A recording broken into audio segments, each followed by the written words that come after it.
You can't go out to a store. I mean, my poor mother didn't even get to go anywhere with me. You can't have a family if you're famous and go places with your kids. You can't go out to dinner and have a nice, dinner, quiet dinner with your family. Oh, because 15 people want an autograph while you're sitting. You lose your life. Yeah. It better be worth it. She is a television host, producer, podcaster, and writer whose award-winning interviews have been seen and heard around the globe. As a music business exec, she has been responsible for the marketing campaigns behind multi-Grammy Award winners, Country Music Hall of Famers, and Billboard charting artists. Join her as she talks with some of the biggest stars in entertainment about their journey to achieving the highest level of fame. Hi, this is Lucie Arnaz, and this is Famous with Jacy Don Valeras. Singer, actress, director, producer, writer. You've done pretty much everything there is to do in the entertainment industry, and that is one of the reasons why I admire you so much. So, what is your favorite part of your career? What is your favorite thing to do? You start off with the toughest questions. I think the reason I diversify so much is because I like them all. You know, if I had a favorite, I'd probably just stick in that one little frame, but I don't. I love theater. I love theater because I love that you're out of the box. It's all about you. Nobody can change your performance. It's a high wire act every single night. You know, I love that. It's a challenge. Yeah. It's a real good challenge. And you have to stay in shape. You have to stay vocally and physically and mentally in shape. So it's like running a marathon every single night. So I really love theater, but film is great because you can take time and they do wonderful things with film and it lasts and people can come see your performance 100 years later, you know? Yeah. I love being a producer. I love making documentaries. I love editing. I love telling stories and finding all the information and then gluing it together to make somebody understand something better than they understood it before. I love doing that. Dancing and singing is just joyful. I would go anywhere to do that. You know, I love it. I love it. I love it. I've always loved it since I was 5. And so I can't, it's hard to pick. I always just choose the best thing at the time that's offered to me, you know? Yeah. I want to go back to the beginning because, of course, Lucille and Desi Arnaz's daughter. So you were surrounded by this entertainment industry from birth. But do you have a memory of either seeing something on television or hearing something on the radio that made you say, you know what, I kind of want to do this for a career? Or was it simply because you were surrounded by it by default? Well, you never know, really, do you? I mean, I think the osmosis creeps in when you see the joy that people have doing what they do, right? Like if your parents made shoes and they loved it and they really got into it and they took such great pride in their shoes, you'd say, God, look, making shoes looks like fun, you know? Yeah. Shoe business and show business, you know, it's similar. I saw 2 people who really loved their work. Yeah. Boy, did they love to go to work and do this show. They loved it. And every time you hear them talk about it, it just sounds like it was Camelot, right? It was just magnificent. And I grew up during that. And then I watched my mother on the Lucie show. And then I went on to hear. But when I was a kid, I just saw a lot of joy about that work. So that could have had something to do with it. When I was about 15, I still wasn't 100% sure I was going to stay doing that because I would like dabble, you know. But when I was 15, I went to see a show on Broadway. I saw Mame with Angela Lansbury. And I remember vividly sitting in the back row of that theater, and she came down those stairs singing "Light the Cat" and the dancers and the orchestra and the whole thing. And I just went, that's what I do. Oh, that's what I do. Oh, good. That's what I do. You know, I just loved determining something like that's what I want to do. And it started there. And then, but acting is acting, you know, entertaining. When I'm asked to put on a form, what do you do what's your occupation? I don't know what to say. You know, I say entertainer. Yeah. Because it's all about that, I guess. And depending whether you're behind the camera, you're in front of the camera, whatever. It's basically entertaining. It's all encompassing. Yeah. Are you the type of person that sings around your house, or is it kind of just like for your work? Oh, yeah. Yeah. I have a t-shirt I just bought myself that says, I do not break into show tunes at the drop of a hat. Oh, wait. Yes, I do. That's what it says. I love it. True. I love to sing. It's great energy, you know, booster. And plus it keeps your voice fresh. And I sing all the time. All the time. So, of course, one of your earliest roles we already mentioned was on Here's Lucy Is it true that you originally maybe didn't want to take on that role? Yeah, very true. What I is had, that story? well, I picked a high school because it had a wonderful musical theater department, Immaculate Heart High School in Hollywood. And I already sort of knew I was on that track, right? I loved getting up and pretending I was other people with music and dance and stuff. So that was my plan. And 2 years into my high school education, my mother decided to change the format of her series. And why not have Desi and I be on the show? Because Desi was in a performer, Dino, Desi, and Bully. Yep. And I was already showing her that I like to be on stage. And I had done a few plays there. And she thought, she can handle this stuff. You know, she tried me out on a couple Lucie show plays. So she offered us the part. And I went, no, no, no, no, no, no, no, no, no, no, no, no, no, no, no, no. That's not my idea. I'm not going to, no, I have to go train. I want to go to college and learn how to be a great theater performer. I don't want to get, I don't, people will say I only got this job because I'm your daughter, first of all. And of course they will. And she understood that. So she said, I wish you would just give it some more thought. And please, you could learn a lot here as well as going to Northwestern or someplace, right? So I thought about it and I thought about it for a while. And then I went back to her and I said, here's the deal. I understand that I could learn a lot and it sounds like fun, but you have to promise me that if I suck, you know, if you can tell from friends, you'll know, you'll put me on and I'll be not as good as I thought they were going to be. If that happens, you got to promise me you're going to write me out of the show in some very clever way. Oh, well, Kim went off to college or something.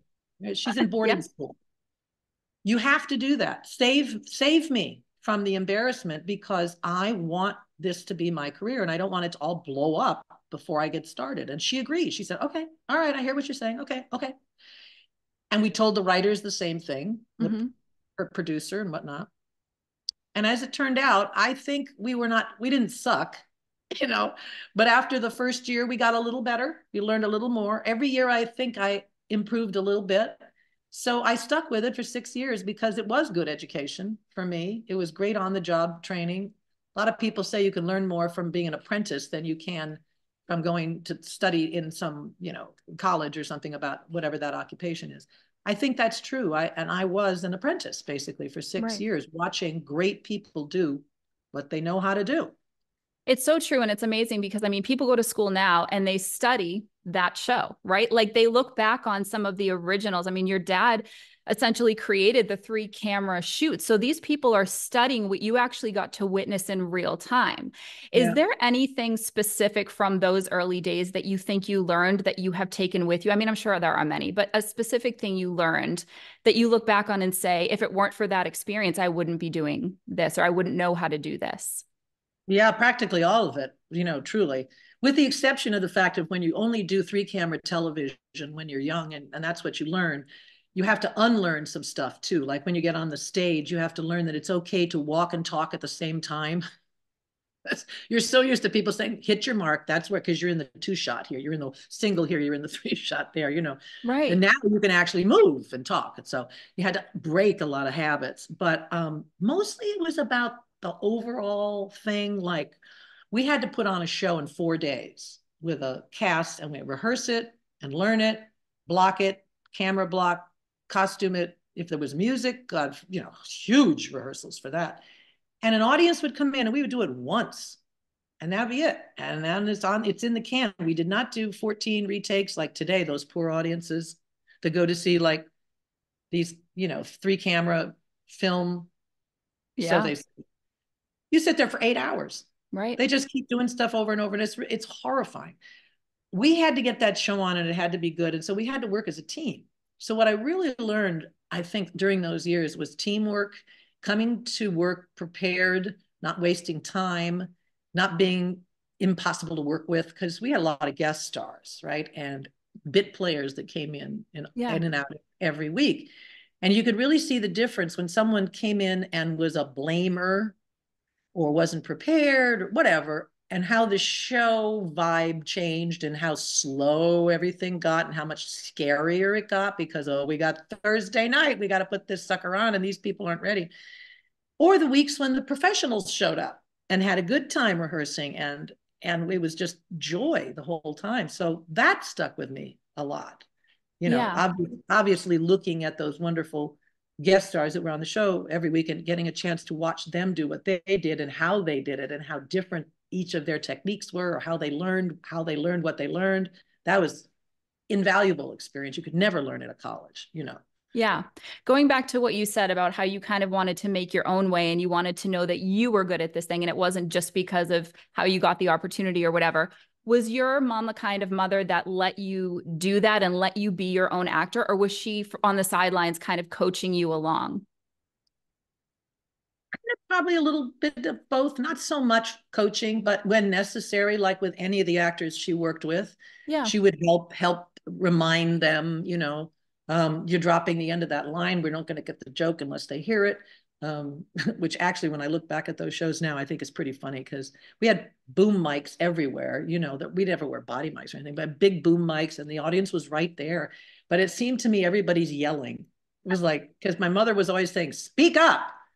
And I listened to Here's Lucy today and I'm going, but mom, you know, Craig and I have to go down. We're screaming. It's like, what am I yelling at these people? Which was really funny. But she would, you know, she was a taskmaster, but in a good way. Like I had a couple teachers like that, Immaculate Heart, you know, who did not suffer fools easily. And they were, I failed biology once, you know, I failed, I got an F. Really? Biology. Oh, man, I still, to this day, that woman is in her late 90s, mid 90s. And she and I are best friends because she was such a good teacher. And even though she failed me with a note at the top of the test that said, Dear Lucy, I had to give you an F, but this was the most entertaining paper about the sex life of an amoeba that I have ever witnessed. Unfortunately, without a shred of fact. That's awesome. And I learned a lot from her, you know. And so my mother was tough too. And she expected everybody to bring their A game, you know, bring your best game. And if you didn't, she would, hey, you know, she would say to some of the big stars, like, you know, Richard Burton, you know, she'd say, don't give up heart. Don't give up heart in the middle of that speech. Oh my gosh. Telling Richard Burton, you know, like how to do a speech. But it was, you know, for the right reasons. She wasn't a bitch. She was just a taskmaster. And we liked that. It was fun. Well, that's what separates the greats. I mean, if you can strive for that kind of perfection in your career, that's ultimately what makes you so good at what you do. When I went into theater and my first big director, my first equity show, you know, it was the national tour of Seesaw, directed by Michael Bennett, who created A Chorus Line and Dreamgirls. Yeah. He was an amazing mentor to me and I adored him, but he was rough. I mean, when he didn't like something, he did not pick his words impeccably. You know, he would say, you were the worst of this person. You were the worst of that person. And I wouldn't sleep all night, you know, because of that. There's my husband's wandering through the back of our Zoom here. Hello, Larry. I'm doing an interview. Hi. What? Thank you. Okay. Oh, you went to Chris. Okay. Thank you. Love you. Love you too. Bye. I love it. No, that's amazing. I had to tell my husband, don't call me between the hour of, so. He's leaving. He wrote me a note. See. Very sweet. Very sweet. Well, he didn't have time for breakfast. I'm so sorry. Okay. His autobiography was just released yesterday, so we've been very busy this morning fielding requests for interviews and this and that. And I got up early to make him breakfast, and then I spent so much time answering all the emails that I said, "Oh, it's 10 o'clock. I gotta go, honey. Your breakfast is." Oh, sorry, you have to leave. You're on your own. He didn't get any breakfast today. Oh well. Poor guy. I'm sorry. I'm partially responsible for that. Not at all. I owe him a breakfast.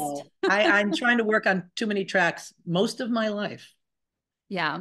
Well, I have to talk about the fact that this show, the reason I wanted to create this show was because I've had the opportunity to interview hundreds and hundreds of celebrities throughout my career. And I find achieving fame to be such an interesting topic because it seems to be like the thing that every young person nowadays is striving for with TikTok and social media and everything. Everybody wants to become famous. And from my experience talking with so many people who have experienced fame, it's not always what everybody thinks it's going to be.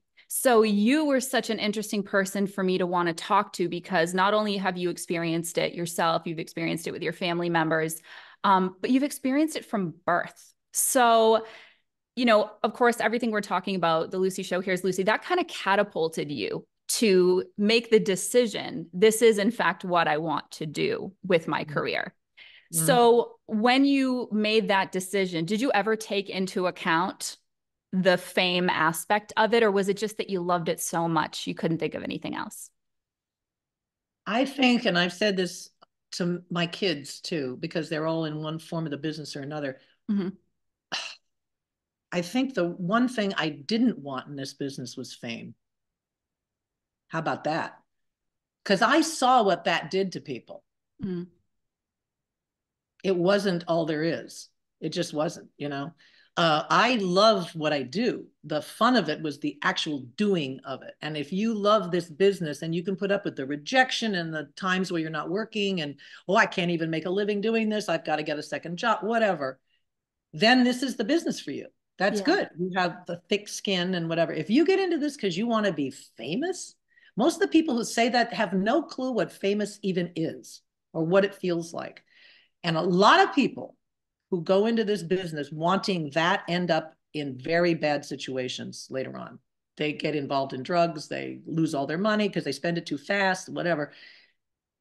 They have no clue what they're asking for. And plus you lose all of your anonymity. I don't even know how to say that, anonymity. Yeah. You can't go out to a store. I mean, my poor mother didn't even get to go anywhere with me. You can't have a family if you're famous and go places with your kids.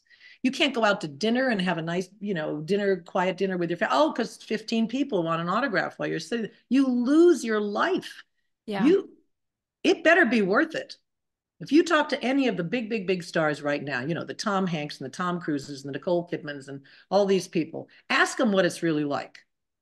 Ask them if they love the fact that they're always being fitted for some frickin' gown and they can't eat because they have to go to the thing over here and it's 27,000 photo shoots and they have no time for their family. And sure, you get a lot of money. Yeah. So what?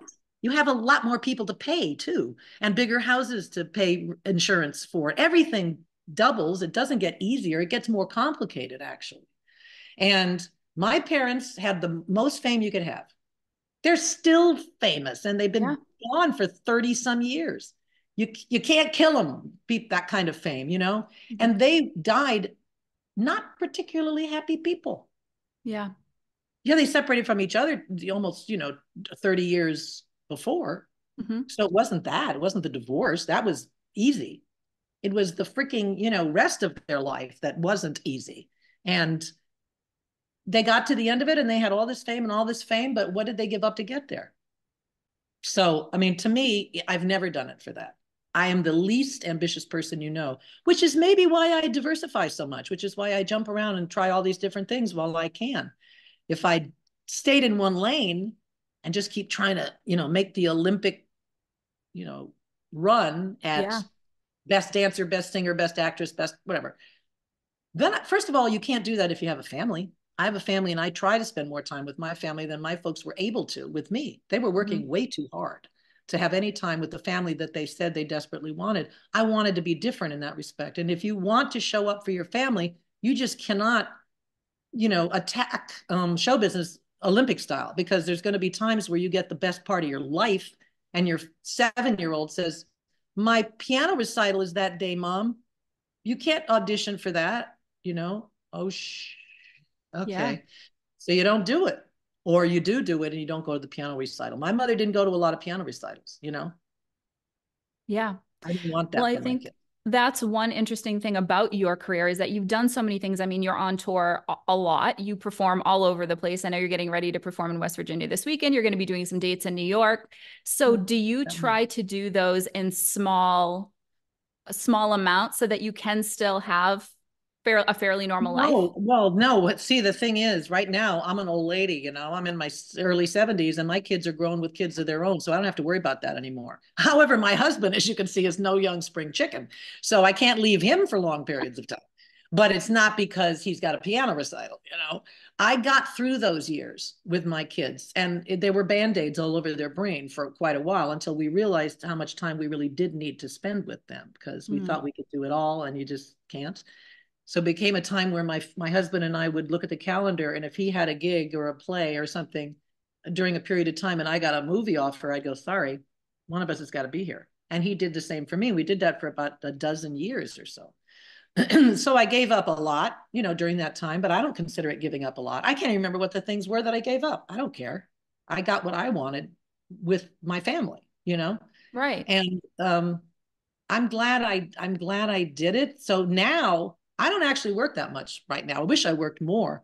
I have scattered concerts, and they're great when they come along, like this weekend at the Smoot Theater in West Virginia. I'm thrilled to go back out and do that.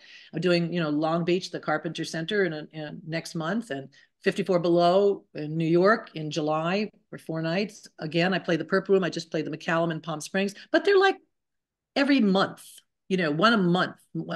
Sometimes 2, 3 months go by. I don't do anything. I work on a lot of other stuff. I write, I was helping Larry with the autobiography he just put out. So it's not a problem now, but it was an issue for years when my kids were younger. And they will tell you to this day, they still didn't get enough. Yeah. Which is hard to hear because I so tried to be more than what I got, but they didn't get enough. They know they didn't get enough. What are you going to do? When you are out on the road and performing, are you the type of person that soaks up getting the chance to be around your fans, or is it something that you have to really gear up for? Are you a people person in that way? I am a people person. That's the part I like the most. And I love the performing. I always say they pay me to travel. They don't pay me to perform. The performing and the greeting and the doing all of that with the fans is fun. I love that. Yeah. The schlepping and the traveling, especially nowadays with all the strange, crazy ass weather we have, and how, like, I'm getting ready tomorrow to leave, to fly to West Virginia, Parkersburg, West Virginia, and it's not easy to get there. You have to take, 2 flights and change in Chicago. And there are tornadoes coming through that area today, I hear. So that's lovely to know. What that's going to do to my connections, I'm not sure. I just hope I get there safe.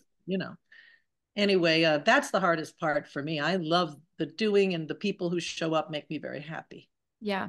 I want to touch quickly on a couple other things you do. I know you have Arnaz Entertainment, which you've collaborated with your husband on, and you've produced a lot of really special things, several things honoring your parents. How do you decide what kind of a project you want to dive into like that? I mean, especially with your parents' work, there's so much. I know you did a special honoring your dad's music. You did the Lucie and Desi home movies project.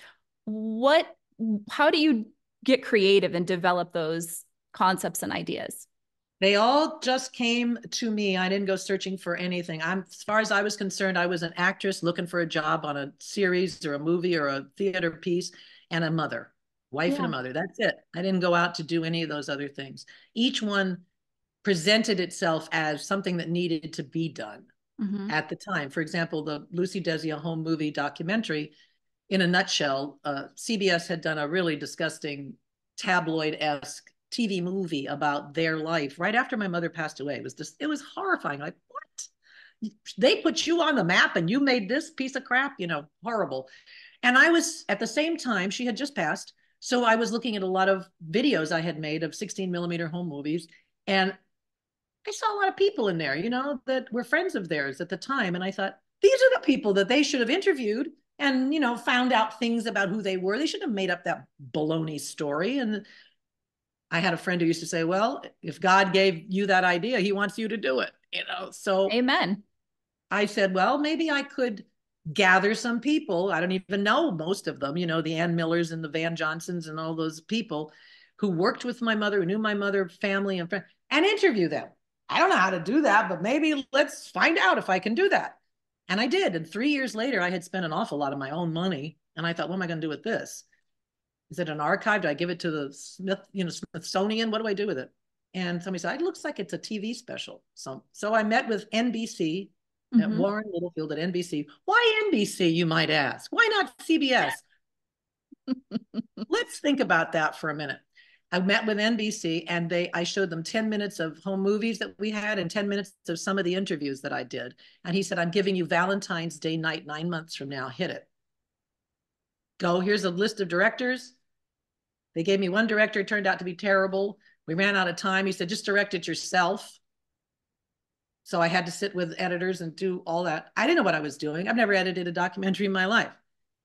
but it came from my heart. I did it for the right reasons. I was on a daughter's search to find out who her parents really were by asking all the people who should know and asking questions like you're asking me now. Why did this happen? Why weren't they like this? Why were they so angry? Why did that?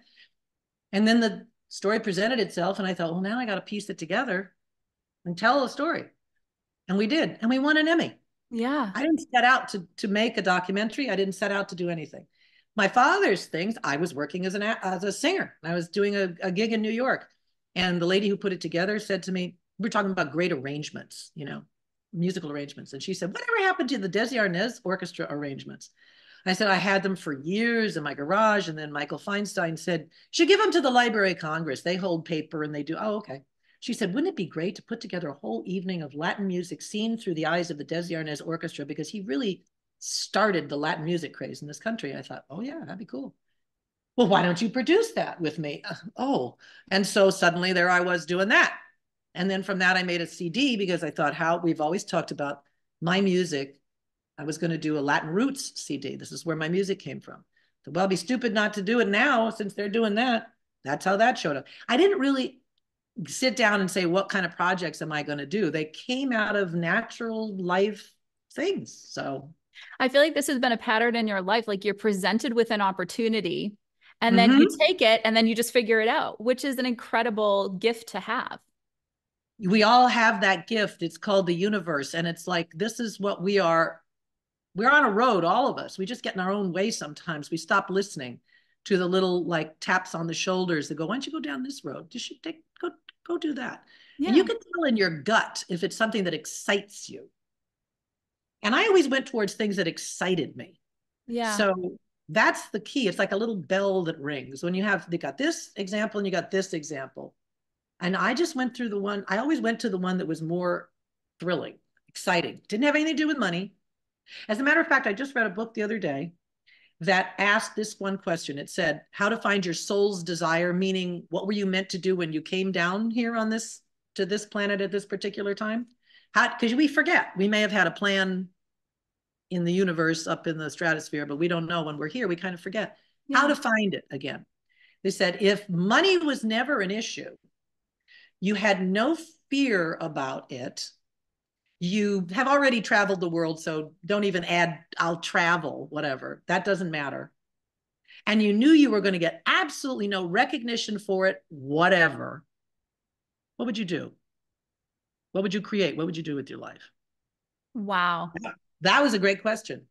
If you can answer that, then you know where you're supposed to be headed. And then they said, now, you may not be doing that exactly right now, but do it to the extent that you can, as often as you can. Do a little bit of it as often as you can, and then the universe opens up and gives you more, because you're basically saying, I want more. I remember now. That's why I'm here. And they go, oh, good. We're just patiently waiting for you to remember that this is where your heart is. And you ready? Because we got more for you, you know. That's amazing. I mean, I feel like getting to talk with people like you is what I would do for free all day, every day, if I had the chance to just do it. And I'm so curious about people's lives and things. So you're doing it then. You're absolutely thank you for saying that. I needed to hear that today. That was a good story and we all do. We all need to ask ourselves that question, and we can continue asking it, because sometimes what our heart's desire is a little bit multifaceted. It's this, but it's also a little bit of that. It's a little bit of this. You know, like my answer to that was, I didn't get any money. Money wasn't an issue. I didn't need any money, and I wasn't going to get any recognition. And I had no fear, because there's fear involved too. Like, oh, I don't know if I could do that. That would be so. No fear. And don't even put travel into the equation, because that has nothing to do with anything, right? I said, I just love solving problems. What does that mean? What? Okay. That was what came out of me. I love solving problems. And I went, well, if you think about it, being an actress is solving problems. Every time you get a script, every time you get a character, every time you sing a song and you have to undo a lyric and figure out what it means, every time you decorate a room, I love decorating. Every time you raise a child, you know, I love the problem solving aspect of it. It's a challenge for me. So anything that's involved with that, directing, producing is great, because you're in charge. All the problems come right to you. You know, strangely enough, I would keep being that person. If we were on a desert island and there was no money at all and nobody to write about me, but everybody had to be assigned a job. Mm. They'd be like, go to Lucy and figure out how to do that. I go, I don't know how to do that, but let me figure it out. I'm going to make a note of this if ever in trouble. Well, my father had a great saying. He used to say, if you don't know what to do, don't do anything. And he was like, okay. And what does that mean, Dad? He goes, well, it means you can't make a decision right now. So stop worrying about it. You need more information. Go get more information, and then you'll be able to make the decision. And then he would say, the other thing he said all the time was, there must be a way. There must be a way. That's how he invented the 3-camera technique when everybody said, no, you can't do it like that. There must be a way. What are you telling me? No. First person that said, let's go to the moon. Somebody said, no, we don't know how to do that. Exactly. Somebody said, well, there must be a way. You know what I mean? Where there's a will, there's a way. Here I am having a meeting with Lucie Arnaz, my childhood self, knew it was going to happen, didn't know how. Here we are. I want to end this conversation with a couple quick people you've worked with and give me just a quick line about your experience with them. I know you work with Stockard Channing. What was your experience? I worked with Stockard in a play called Vanities. Oh, okay. It wasn't a film. And then she actually replaced me and they're playing our song on Broadway, oddly enough. And then I was supposed to get the film of Grease, the part of Rizzo in Grease, but I couldn't do it because I was booked to do something else. So Stockard ended up getting that part. We've had so you guys have been 6 degrees our whole life. But yeah, Vanities with Stockard Channing and Sandy Duncan was the most fun. We became sisters truly for the longest time. We were at each other's weddings. You know, I adore her. She's smart, sharp as a tack, hilariously funny. And Sandy and Stockard and I are 3 completely different type of people. We were exactly perfect for that play because they are 3 completely different. If you know that play, Vanities, it's 3 I do. high school kids. Yep. It's a great play, very funny play. All right, John Ritter. Oh, John, I adored him. We did one play together called A Place to Stay in Cape Cod. Terrible play. It was someone he liked wrote it and a friend of his directed it, and we tried, but it was awful. But we had a great time. And I had just had my 3rd kid, Katie, and she was just a baby. She was like 5 months old or something, 3 months, I don't even know. And we were up in Cape Cod with a beautiful lake, and we had barbecues, on our days off. And he was so funny. I met him when I was doing the National Company of Seesaw, and I was at the Kennedy Center in 1974, right during the whole Watergate scandal and Nixon and all that stuff. And he was at the Kennedy Center doing Desire Under the Elms with Eva Marie Saint. And we kind of hit it off and got a little crush on each other, but he was leaving the next morning to go to the next stop with his play, and I was going to the next stop with mine. So we did not become boyfriend and girlfriend. But years later, we both lived on Tiger Tail Road in Brentwood, and he lived about 10 houses down, and our kids would play together from time to time. And every time we drove by his house, I would say, there's John Ritter's house. Became like a joke. There's John Ritter's house. He was a darling guy, and I miss him to this day. And he died of the same thing that took my mother. Yeah. Dissected aortas, so. Yeah. And finally, Vivian Vance. Well, she's responsible, I think, really for my making a career in the theater, because I always loved the stage. I picked my high school, as I told you, because I had a great theater department. And Vivian was a constant guest star on the Here's Lucy show. And one of the times that she was on it, she was asking me, what are you doing? When you're not working on the show, you got time off, a hiatus, what do you do? And I I went to Mexico. I went to Hawaii for a week. And she said, what do you, that's not what I'm talking about. Well, you got to get back to the theater. You got to do stuff. You got 3 months off. You have to go back, audition. You got to be on summer stock. There's regional theater. There's, don't wind up as a typecast on a television series for the rest of your life. Whoa. Wow. Thought about that, and I said, well, that's interesting coming from Vivian Vance, I get it. Yeah. She became famous as Ethel Mertz. And when they found her, she was doing legit plays, all over the country. Yeah. And it's hard to play Medea after you've been Ethel Mertz. So she wanted me to diversify and let people know that I'm not just that person, that I can still do all this other stuff. I immediately started auditioning, and I got Cabaret in San Bernardino, and then I got, 2 shows at Summer Stock in Ohio, Once Upon a Mattress, and Little Abner, and then I got to audition for Michael Bennett, and that boom, boom, boom, boom, boom, and never looked back, and that's because of Viv. Wow.